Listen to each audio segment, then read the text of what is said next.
Alors bonjour à tous et à toutes. Je me nomme Frédéric Reichart, je suis maître de conférence en sociologie. Mes travaux de recherche portent essentiellement sur les questions mobilisant le handicap, l'accessibilité et les pratiques inclusives dans une approche plutôt anthropologique et interculturelle. Avant de commencer, je tiens à remercier l'association Au Confort qui m'a sollicité et qui me permet d'intervenir ce matin avec vous. Alors, malheureusement, à mon grand regret, je ne suis pas présent physiquement pour des raisons à la fois de temps et puis des raisons financières. Mais en tout cas, à l'aide de cette vidéo, je suis présent avec vous.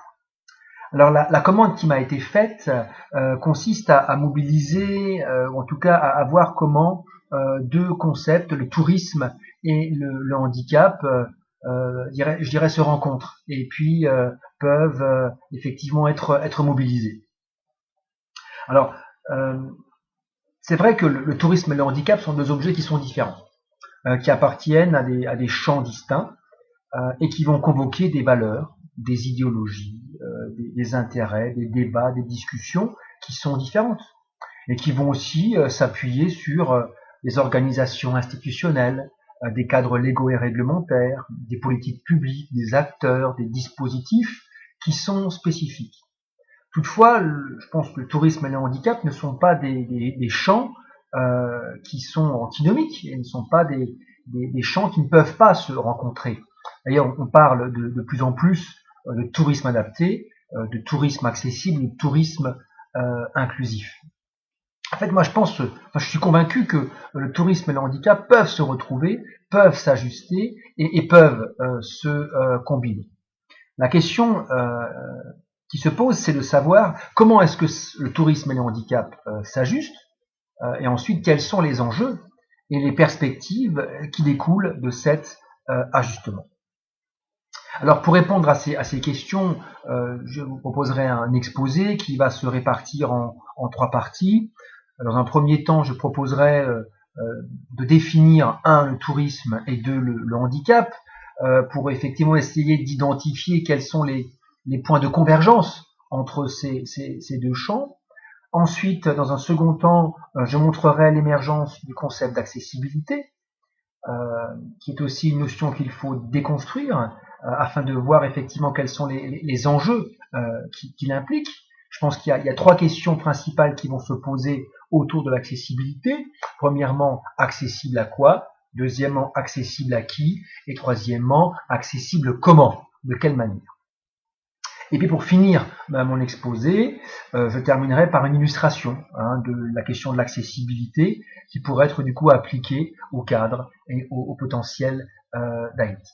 Donc voilà un petit peu le menu que je vous propose pour la matinée. Maintenant, j'en viens à la première partie, à cette question du tourisme. Je pense que le développement touristique est un processus global, avec un fort pouvoir de transformation de la société. Alors quand je dis cela, je pense notamment et entre autres à l'aménagement du territoire et de l'espace. Lorsque finalement on fait appel, lorsqu'on fait référence au tourisme, effectivement on va faire appel à la construction d'infrastructures routières, portuaires, ferroviaires, aéronautiques, mais aussi à la construction d'habitations, d'hébergements. On va faire référence à l'aménagement de sites, à la création de services, de prestations et d'activités multiples. En fait, il faut concevoir l'activité touristique comme une chaîne. On parle de chaîne touristique souvent, qui se compose de transport, d'hébergement, de restauration, de services et de commerce, mais aussi d'entertainment, c'est-à-dire de loisirs et de divertissement. En fait, tout cela constitue pour moi ce que j'appelle l'offre touristique, c'est-à-dire l'ensemble des éléments qui vont constituer des réponses aux attentes d'un public. On comprend bien qu'il y a d'un côté une offre et puis de l'autre côté il y a une demande. Et quand on parle de demande, on parle de public. Et là, vous avez le touriste, le vacancier qui prend forme. Qu'est-ce qu'un touriste? Qu'est-ce qu'un vacancier? À quoi il ressemble? là aussi, vous avez une segmentation des touristes et des vacanciers. Il n'y a pas un touriste, il y a plusieurs touristes, il y a plusieurs vacanciers avec chaque fois des attentes qui sont différentes.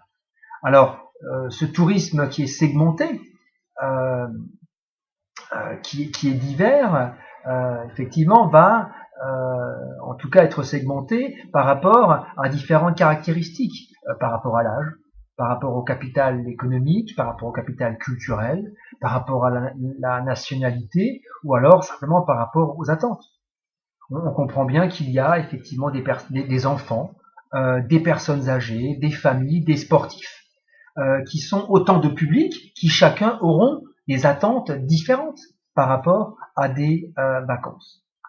On peut aussi penser à une offre touristique qui répond aux besoins des personnes handicapées. Et là, le lien, il se fait, il s'établit entre le tourisme et le handicap. Maintenant, si j'en viens au handicap, la question qui se pose, c'est qu'est-ce que c'est que le handicap? Effectivement, qui est-ce qui est désigné par ce terme? Alors moi, souvent, pour un petit peu définir ce terme de handicap, j'utilise le terme de marqueur. Je me dis, tiens, quel est le marqueur du handicap? Qu'est-ce qui vient marquer finalement une personne de l'attribution de cette identité de personne handicapée? Et pour moi, les marqueurs, c'est-à-dire ce qui fait qu'une personne est handicapée, sont souvent corporels. Ils sont souvent biofonctionnels, c'est-à-dire ils sont liés, ils apparaissent au niveau du corps, d'un corps qui dysfonctionne, d'un corps qui effectivement est confronté en tout cas à des altérations organiques et fonctionnelles. Alors parfois, ce sont aussi des comportements qui sont les marqueurs. On se rend compte que lorsque le comportement de la personne ne correspond pas aux codes sociaux d'un espace social, là aussi ça peut faire effectivement référence au handicap. À partir de là, effectivement, de ces marqueurs biofonctionnels qui après vont se retrouver au niveau des conséquences fonctionnelles de la personne, avec des incapacités motrices, sensorielles, intellectuelles, auditives.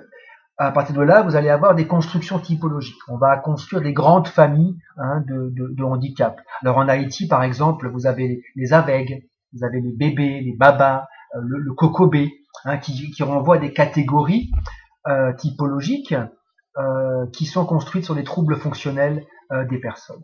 Et souvent, ces typologies, elles vont cristalliser des représentations et des valeurs qui sont négatives.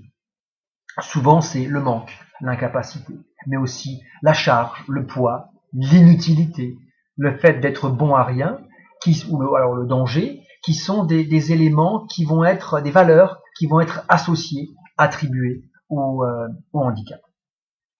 Pour ma part, j'aurais tendance plutôt à décrire ou en tout cas à considérer le handicap comme une production culturelle en lien avec la société et la culture dans laquelle il se trouve.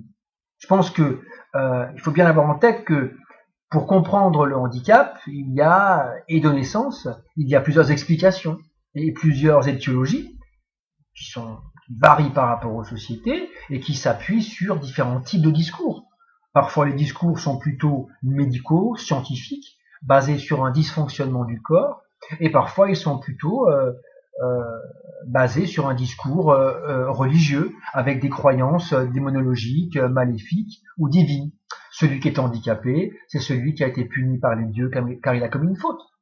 Ou celui qui est handicapé, c'est celui à qui un voisin ou une personne de la communauté a jeté un sort parce qu'il est, par exemple, jaloux de lui. Donc, il y a différents types de discours qui vont effectivement donner sens au handicap. D'un point de vue strictement international, vous allez avoir des modèles soutenus notamment par l'OMS, l'Organisation mondiale de la santé, qui vont développer une approche tout d'abord très biomédicale. Nous sommes dans les années 1975-1980. C'est l'année c'est la période où Wood va proposer son modèle de la CIH, la classification internationale du handicap, où le handicap est la conséquence d'un état pathologique et qui renvoie à l'individu. En fait, ce qui fait le handicap, c'est la déficience organique et fonctionnelle des personnes. Par la suite, cette conception biomédicale, elle va évoluer, elle va céder le pas à une approche plutôt socio-environnementale. La CIH sera abrogée au profit de la CIF, la classification internationale du fonctionnement et de la santé.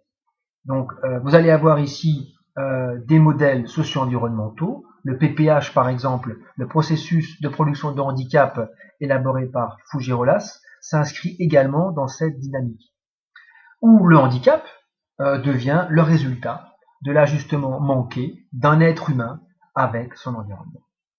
On comprend ici que ce n'est pas une caractéristique individuelle du sujet qui fait le handicap, en l'occurrence une altération organique et fonctionnelle, mais que c'est la société, c'est l'environnement qui va créer des situations de handicap. Nous sommes là face à un véritable changement de paradigme qui prend en compte l'environnement et ses conséquences dans le développement des personnes et leur potentiel d'action pour définir le handicap. Ça veut dire que si vous avez des actions qui sont orientées vers les individus pour développer leur autonomie et capacité, à l'aide de la rééducation, à l'aide de l'apprentissage, à l'aide de soutiens divers, vous allez avoir d'autres actions qui sont orientées vers l'aménagement de l'environnement, vers la restructuration de la société, vers l'aménagement de l'espace, du territoire et de ses ressources. Et c'est à ce niveau-là que vous allez finalement voir apparaître un nouveau concept qui s'appelle l'accessibilité. Donc voilà, j'ai essayé dans cette première partie de faire le lien entre effectivement handicap et tourisme, en vous montrant effectivement que dans une logique d'offre et de demande, il faut voir effectivement comment est-ce que les attentes et les besoins des personnes handicapées peuvent du coup être prises en compte dans une offre touristique qui serait du coup à construire, à modeler par rapport aux caractéristiques des touristes handicapés. Et puis, j'ai également montré, je pense, un deuxième point qui est important, c'est l'évolution de ces modèles-là vers un autre concept qu'on appelle l'accessibilité et qui montre bien que un des bras de levier sur lesquels on peut s'appuyer va être aussi l'environnement.